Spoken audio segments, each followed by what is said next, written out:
Welcome back to the Gaming News Canada show presented by GBG Plc. As always, I'm your host, Steve McAllister. With apologies to Charles Dickens and the 1980s rock band Styx, these are the busiest of times for the business of sports betting and gaming. The launch of legal sports betting and iGaming in Brazil has been a shot in the arm for Latin America's regulated industry, and Finland is on a path to an expanded legal framework beginning next year. Closer to home, there's a flurry of activity in the United States right now, which includes continued lobbying efforts to legalize iGaming beyond the current 7 states and also clamping down on the black market, as reiterated by the American Gaming Association last week. And of course, here in Canada, where gaming companies with skin in the game are laser focused on the provincial government in Alberta and its promise to deliver an open regulated marketplace in the somewhat near future. Among those companies keeping close tabs on Alberta while immersed in its day-to-day operations is digital identity business GBG Plc, and yes, currently the presenting sponsor of our little media enterprise. For more on what GBG and its 1,250 employees are up to these days, and that number may be higher now, we welcome back to the Gaming News Canada show the Director of Gaming for GBG Plc, Rebekah Jackson. Rebekah, it's been long overdue to get you back on the show. Yes, indeed. I believe, Steve, you reliably informed me 2 years nearly to the day. Yeah, it's funny. I was just doing some research. We're recording this podcast on Thursday, February 20th, and I was doing some research this morning, Rebekah, and we had you on the show, I think, February 26, 2023. You joined us at the time to talk about GBG being the first to market in Ontario to provide gaming companies with access to Equifax and TransUnion. And I think that was probably the first time that we met each other virtually, and then I think it wasn't too long out. Or actually, we did the podcast after you and I first met at ICE London back in 2023.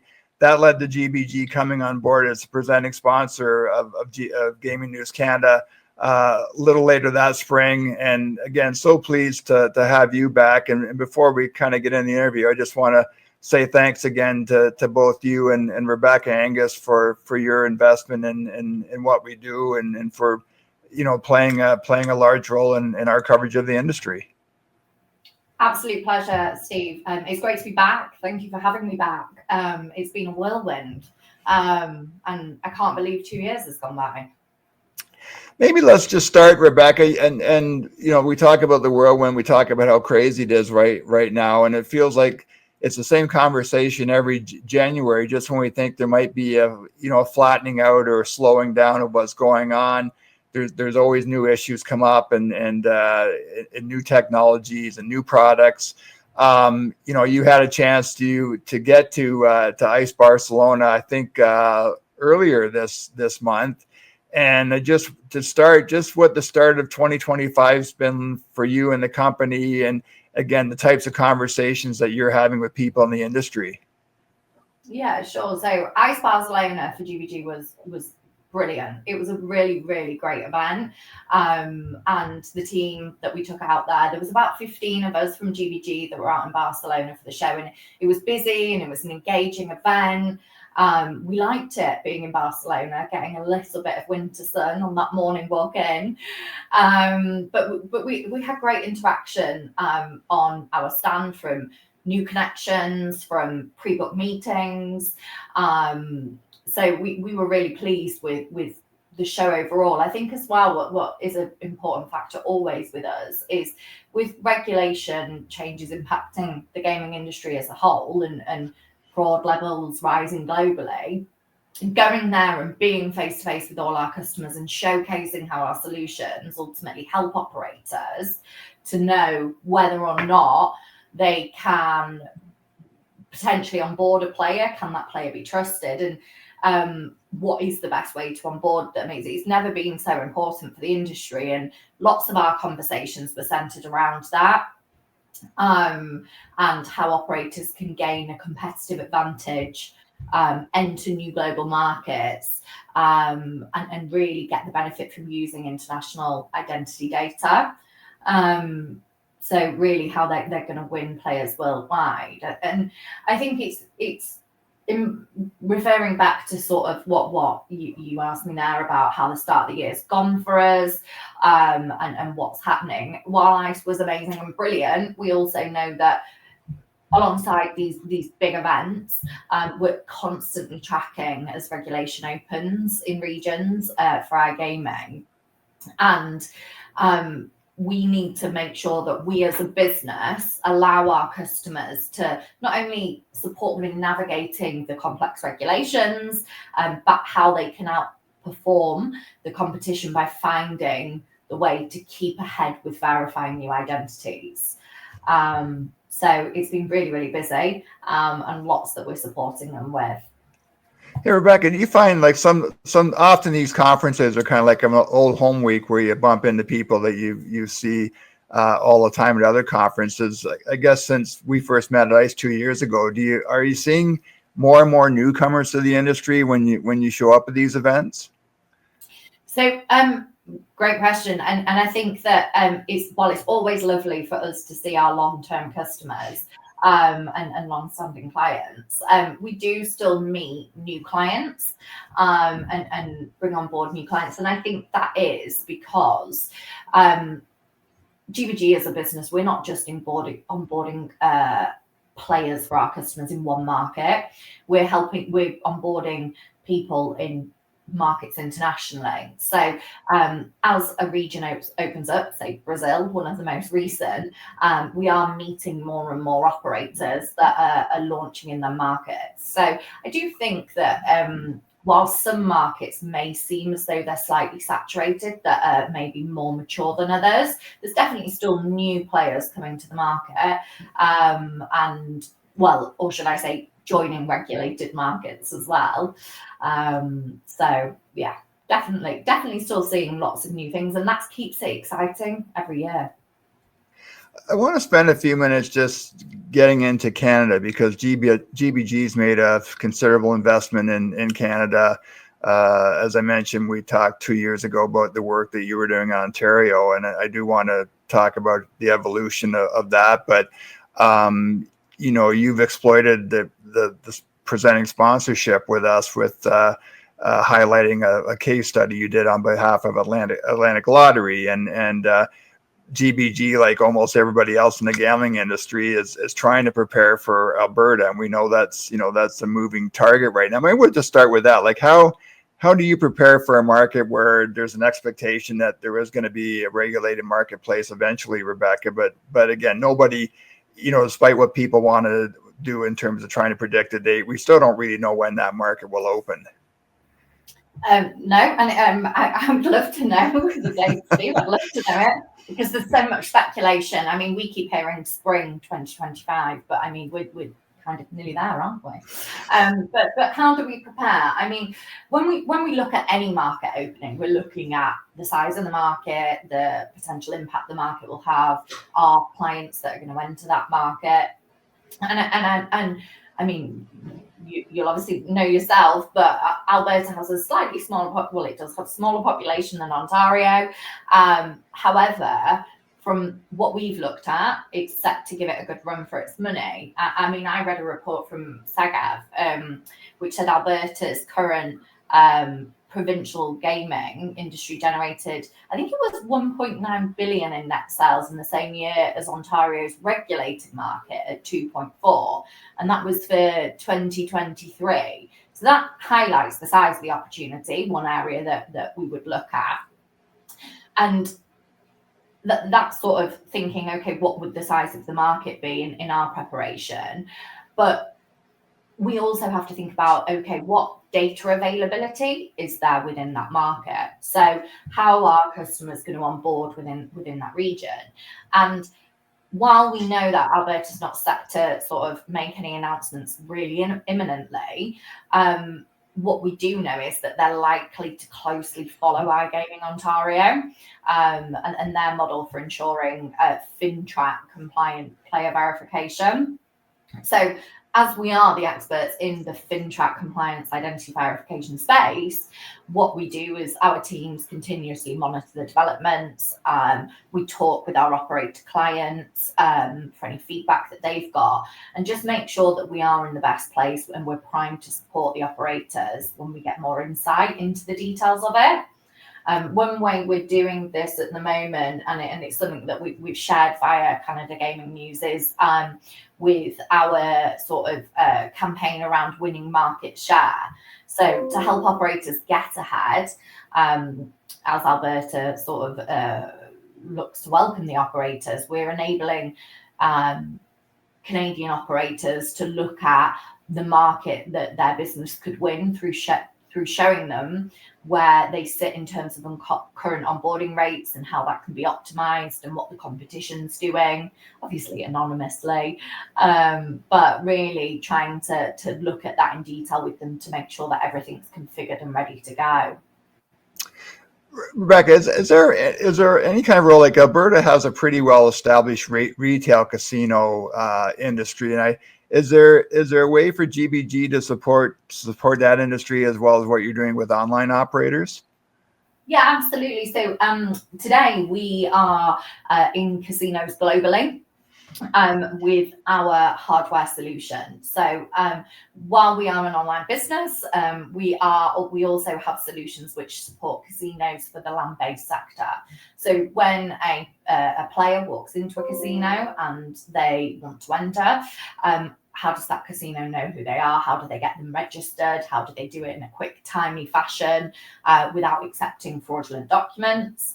GBG's hardware system sits within the entrances of casinos globally, whereby the player will put in their identity document. That will be scanned and uploaded straight into their database, but it ensures that document is genuine, it's valid, it's not being tampered with, and then it also checks that the person stood at the desk is the person through biometrics that owns that document. So we do lots of work in the land-based region as well, and we actually had our technology at ICE this year, which we showcased and showed lots of operators and land-based businesses how we do that today. I think you had a brief internship with GBG back in 2012, but you've been with the company on a full-time basis since I think 2020 or 2021.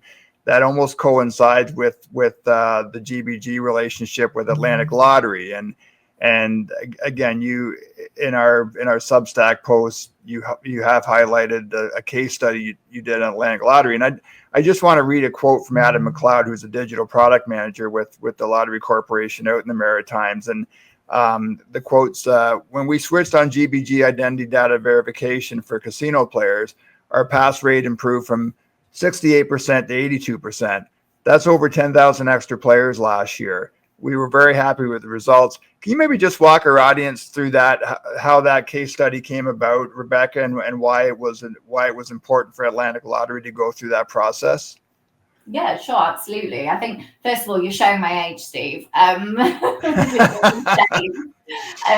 yeah, I've been with the group 13 years now. I had a little break, very early days, to finish some studies, but I mean, the average tenure in our gaming team at GBG, well, I wouldn't know the average, but nobody's not been at GBG for less than 5 years. And I think that says a lot because we have such a strong, solid team, which we are expanding at the minute, but it shows sort of the connection that we have and how we all work with each other in the gaming space. But you are absolutely right. I was the person that back in the day did the original agreement with Atlantic Lottery, and we supported them to help to increase their onboarding rates with their customers.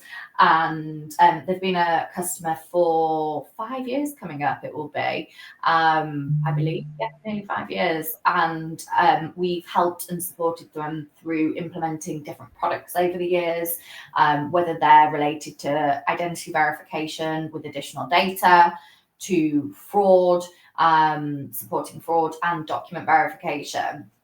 I actually had a chat, and it was going back last year with Adam actually, and one of our brilliant account managers at GBG, Amy, looks after them, and Adam and I caught up, and he was really complimentary about the work that we've done and really happy with the service that we provide. And we actually spent nearly 2 hours together just talking about the Canadian market and how things went. And I just said to him, Adam, you sound like you really like us. How about you support us doing a case study? And he so graciously accepted, and that's what came about. But I think that the real thing behind it is that we are providing that value. And you can see advertisements for businesses, you can hear from people, but the best place to hear it from is the operators in market. How did you onboard more customers? Well, actually, when we moved providers to GBG and they increased our onboarding and they helped support us to grow. So for me, it is a brilliant case study, and I have to thank all of the team at Atlantic Lottery for that, because it does show the effort that both of them and us put together to make sure that we have a good partnership. Hey, gaming news guys! Are you ready to win a bigger share of Canada's rapidly expanding gaming market? Then GBG are ready to help. As the global leaders in identity verification, GBG partner with over 60% of iGaming Ontario brands to help them onboard more players, maximize match rates, and deliver FinTrack compliance. Visit gbgplc.com today and talk to the trust experts. And just quickly before we get to Ontario, you mentioned the fact that your employees have been there at least 5 years. In your case, I guess double that time, Rebekah. And one thing I like to get into on the podcast sometimes is just corporate culture and what makes companies successful, and not just recruiting, but retaining employees. And I think there's a lot of criticism of this industry from people, let's just say on the outside. When you go to conferences and you talk to people on the inside, and it's something, we just celebrated our 4th anniversary with the newsletter and the podcast last week, is that people tend to stick around this industry, and it's a very dynamic industry. What are there a couple of keys to GBG's culture that you believe has helped retain your people? I do actually. I think so. When I first started, there was less than, I think it was 80 employees, and obviously now we're on 1,300 plus. So it's grown tremendously throughout that time. But the culture is, while you start as that small business, you can very quickly grow and lose that family kind of friendly dynamic as you grow so quickly. But actually GBG's done so well to retain that, and they do that through all different schemes that we have in place, with still the incentive trips each year for all of the team, not just sales teams. We have kickoffs where everybody comes together. We have very approachable exec team who are very supportive. And I think the other thing is that once you join a company like GBG, there is that growth. If you really want to develop your career and do more and more, the ability to do that is there as we grow as a business. But the key things for me are, while we are very professional, there is that fun side to our culture, and we absolutely support one another, have each other's backs at work, and support each other through the work, and take on things for each other. So for me, I actually was having a conversation today with a colleague that works in our finance team, and she's been here 13 years. And I actually said, it's funny how we've never worked so much together before. Like, it's only been over the past 6 months. And we had a big detailed chat about why we stay at GBG. And it is genuinely a brilliant place to work. And I would wholeheartedly recommend it. Plus, the gaming team are great fun. I love that team, and I'm always going to say that. I think that professional development piece is so important too, where you mentioned at the top about having 15 GBG employees at ICE Barcelona, and I think the companies I worked for in the past is investing in your people by sending them to conferences or having them take courses on learning Microsoft Excel, for example. I think those things are more important than having free breakfast in the morning or food at lunch. But it's actually making a commitment to your people to give them the skills to be better.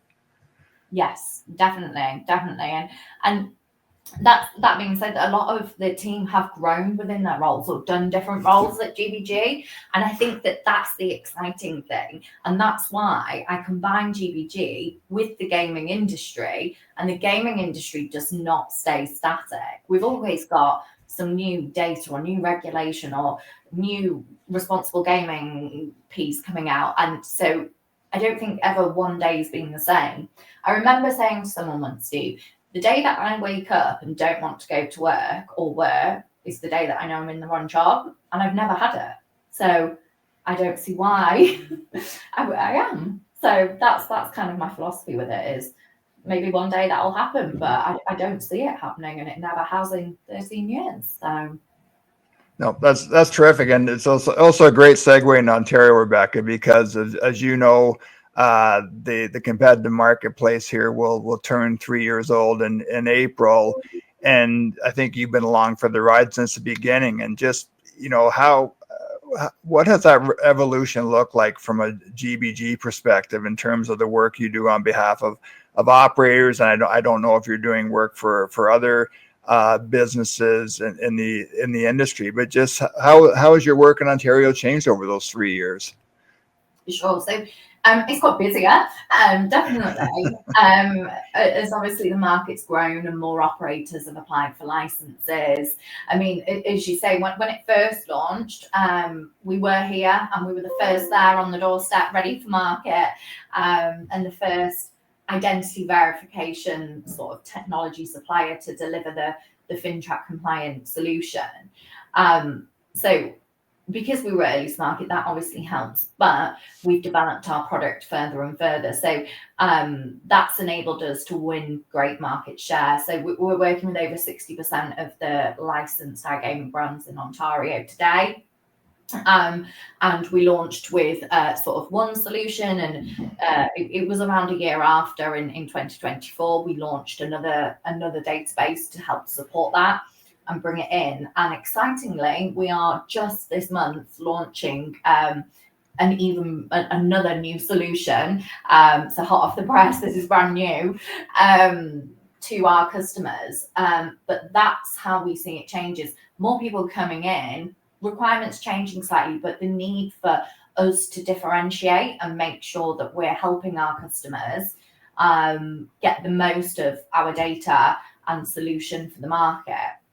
So I probably should allude to what is hot off the press. So we have just launched our Canada, what we call multi-bureau solution. So we have this live in other markets across the globe. Being from the UK, we have it in the UK, and it's sort of unique technology which allows gaming operators to access both of the bureaus in Canada in sync. So what I mean by this is our flagship product that sits within all the operators.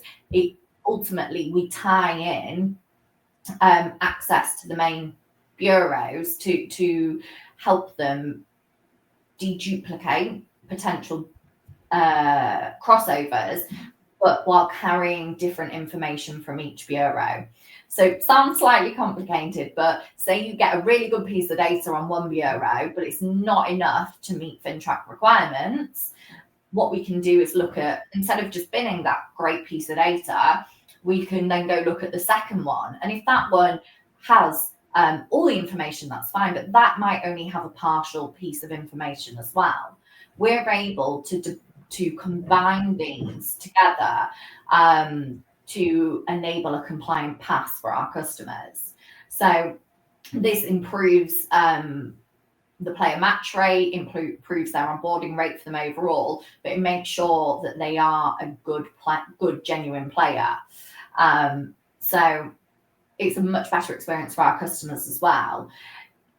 And because we're using the credit reference data to do this, and they're obviously the most reliable and trusted data sets to combine, ultimately, we're making sure that our customers meet their anti-money laundering and FinTrack compliance requirements by using this with us.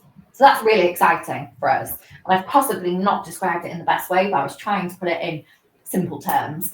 But yeah, we have our first few clients that have just gone live this month with it, and we're already seeing them getting great benefit. So we're really pleased with that. But we've still got more implementation and testing to do, but it's brilliant for us, and it shows our continued investment into this market for sure. Hey, Rebekah, like we talked earlier, the GBG really truly is a global business. I think, you've got, I read this week, I think on LinkedIn, where you've got business going on in New Zealand right now. And you were just on a panel this week on a webinar organized by Vixio and obviously based in the UK and working in Canada and the business that you're doing in Brazil now. We've spent a lot of time the last couple of weeks around our 4th anniversary talking about Ontario, and I just like how I don't want to put you on the spot, but so maybe this isn't I'm phrasing this question poorly, but perhaps maybe not where is Ontario ranked in the world, but just your thoughts on the regulated marketplace in Ontario overall. Sure. I mean,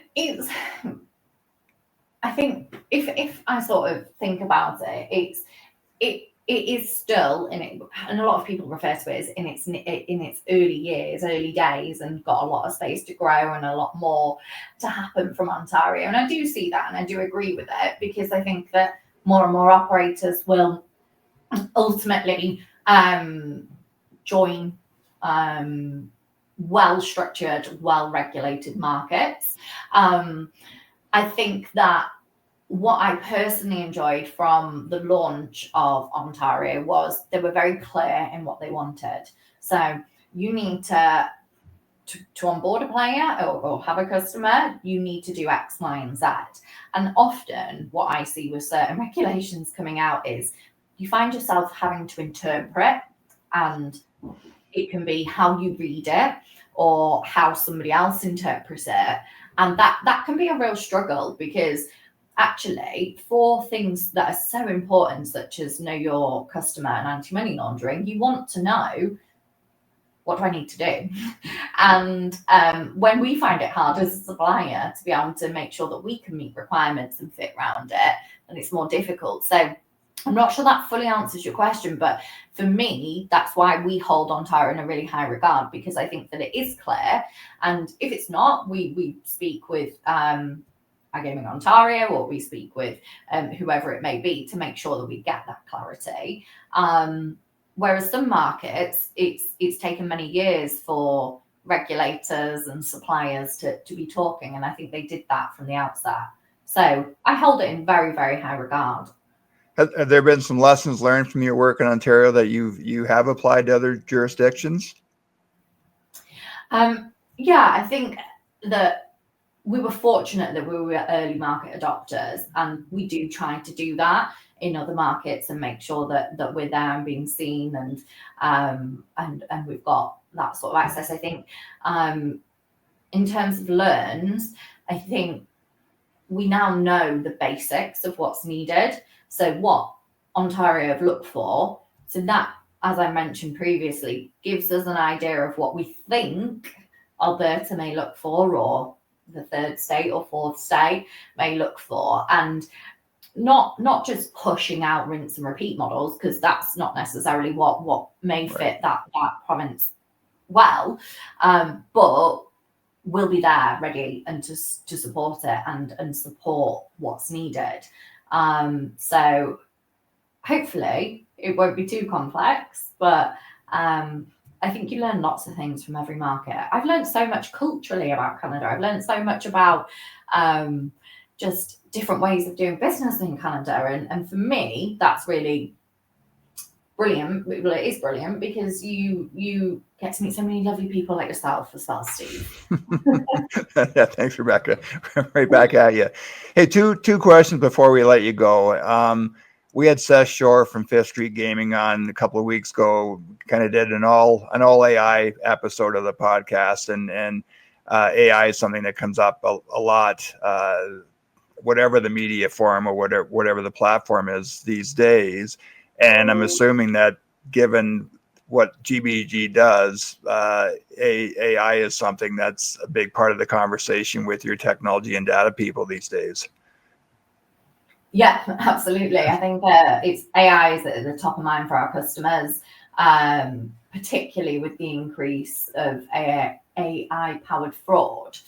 I think if we think about Gen AI combined with the industrialization of fraud, it means that more fraud and at a faster pace is happening. So our customers are always looking to want to combat this with new tactics. We did our global fraud report in 2024, and that revealed that a third of fraud prevention professionals in Europe have admitted to shifting tactics used by fraudsters that are keeping them up at night, and nearly 32%, I believe it was, believe that Gen AI is going to be the biggest trend in identity verification over the next 3 to 5 years. So part of our response is how we leverage AI within our products to identify the identity fraud. So this could include things like fighting deep fakes with technology such as liveness, tamper detection within documents. But we're also, one of the key things actually here is we're leading the way with a cross-sector and industry collaboration to fight fraud. So you and I, Steve, spoke many times about how GBG isn't just in the gaming and gambling space. We support the financial services, remit, retail, insurance. But when it comes to tackling fraud, the solution doesn't just sit with one sector. Everybody needs to be involved, because what you find is these fraudsters aren't just attacking gaming sites. They will be looking at, they will be applying for other things online. So at GBG, we help businesses across different industries come together to spot and stop fraud through our own unique intelligence network, namely GBG Trust, we call it. So we have over 850 businesses now contributing into this network across 24 sectors and 80 countries, while ensuring privacy by design, may I add, with this product. So bringing all of that together, where you see Mr. C applying for multiple bank accounts or applying for insurance 10 times and then opening 40 gaming accounts, let's face it, they're not going to be the best person to bring on and do business with. I should just tell you very briefly about one example we have with, we have an internal name for a mass name for this person, but they applied 4,000 and odd times to gaming companies within a 12-month period, and they did slight variations of their name, their date of birth, their address, different emails, and linking all that together and seeing what sites they were going to and targeting. Absolutely amazing to see. We actually did one point on businesses to see if they'd been targeted by this person. But yeah, he's a notorious fraudster going around. We have a few of them. It kind of reminds me, going back to my sports journalism days, of the people testing for performance enhancing drugs, trying to keep one step ahead of the cheaters, right? Yeah, literally.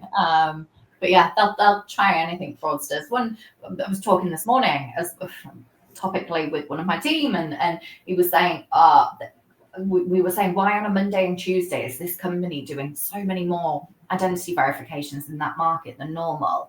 And he'd spoken to the customer, and the customer had said, that's the day that they target us. We've got a fraud ring, and we think they must move to other businesses, but Monday and Tuesday is our day. And it ends up being thousands and thousands of additional verifications that go through because they're being targeted by a fraud ring. Wow. Hey, Rebekah, last question. You mentioned earlier the company's gone from 18 employees when you first started to about 1,300 now. Just where is the company hiring people these days, and what is the skill sets that you're looking for when you hire? Sure. So it's a very broad question, but globally, all over the place, we are hiring. And skill sets, again, it's we have so many different openings for different roles, whether that's within our sales divisions, our engineering divisions, development teams, legal teams. There is a whole host of different roles open. They're actually on the GBG website. So you follow GBG on LinkedIn, or I actually posted 2 roles this week on LinkedIn from my account. So always hiring, and we're always looking for people to come and join us. And we bring good, fun culture along with lots of additional benefits. Rebekah Jackson is the director of gaming at GBG Plc. Rebekah, great to catch up with you. Hopefully, we're going to see you in Toronto in June at the Canadian Gaming Summit. And again, we're really grateful to both you and Rebekah, Angus, for the sponsorship commitment that you've made to GNC over the past 3 months. It's a relationship that's really benefited us a lot. So it's really great to have you back on the podcast. No, thank you, as I say, for having me. And let's not leave it another 2 years. Hopefully, as well, you'll get to some of the European events and globally gaming events this year, Steve, and we'll get to catch up over a nice cold beverage. I would love that, except the mention of a cold beverage right now, Rebekah, as we keep continuing to dig ourselves out from our worst winter in about 40 years. But anyway, I will definitely take you up on that offer at some point. Perfect. Well, thank you again, Steve. I really appreciate it. Thank you. That's it for this episode of the Gaming News Canada show presented by GBG Plc. Thanks again to Rebekah Jackson for joining us from the UK. Thanks to our listeners, and we will see everybody again very soon.